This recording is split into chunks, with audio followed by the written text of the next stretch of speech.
Conservative Party leader Pierre Poilievre has vowed to impose life sentences on fentanyl traffickers, arguing that the measure is not only a matter of public safety but also a constitutional obligation.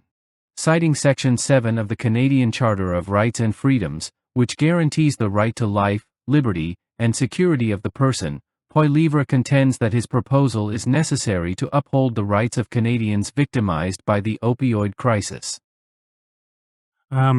On the proposed legislation for life for kingpin dealers, what is your strategy for the notwithstanding clause? To use it at all, to use it preemptively, to see it play out through the courts?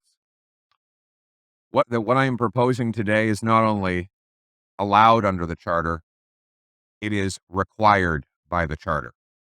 Section 7 of the Charter of Rights and Freedoms guarantees life, liberty, and security of the person. 50,000 people had their Section 7 right to life violated by the open borders, soft on crime, legal drugs policy of the Liberals.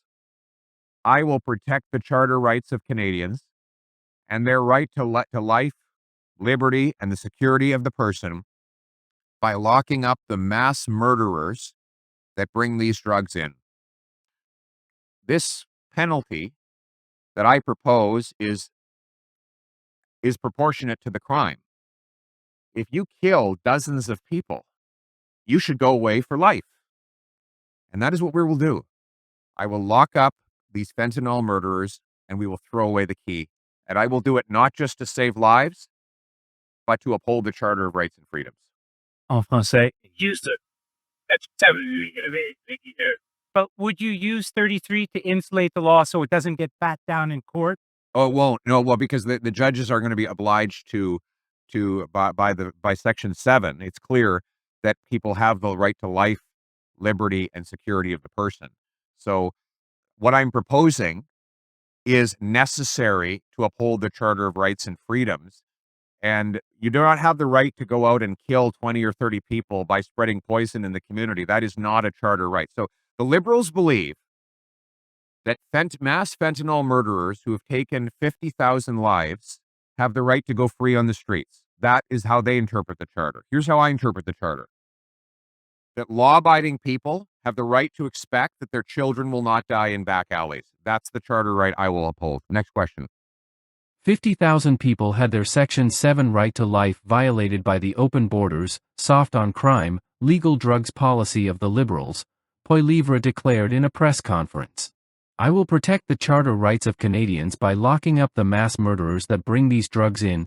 His proposed legislation would mandate life sentences for individuals found guilty of trafficking fentanyl in cases where their drugs have caused multiple deaths.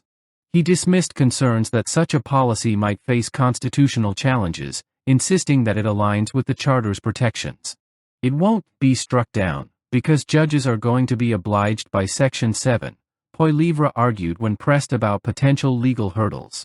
The Liberals believe that mass fentanyl murderers who have taken 50,000 lives have the right to go free on the streets.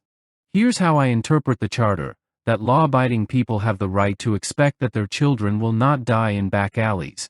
The policy has ignited fierce debate, with supporters praising Poilievre's tough-on-crime stance as a necessary response to an escalating public health crisis.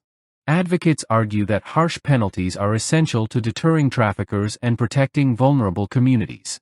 Fentanyl dealers are knowingly poisoning people, said one supporter. It's time we treat them like the mass murderers they are. However, critics warn that mandatory life sentences could lead to legal overreach and fail to address the deeper causes of the opioid crisis, such as addiction and mental health issues.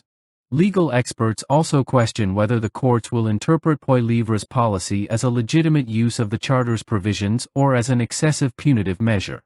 Focusing solely on punishment ignores the broader systemic failures that have contributed to the crisis, argued a legal analyst. We need comprehensive solutions, including treatment and harm reduction, alongside law enforcement.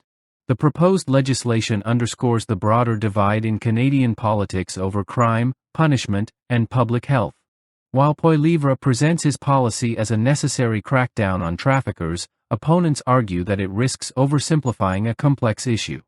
The political and legal battles over his approach will likely play out in the coming months as Canada continues grappling with the devastating impact of the opioid epidemic.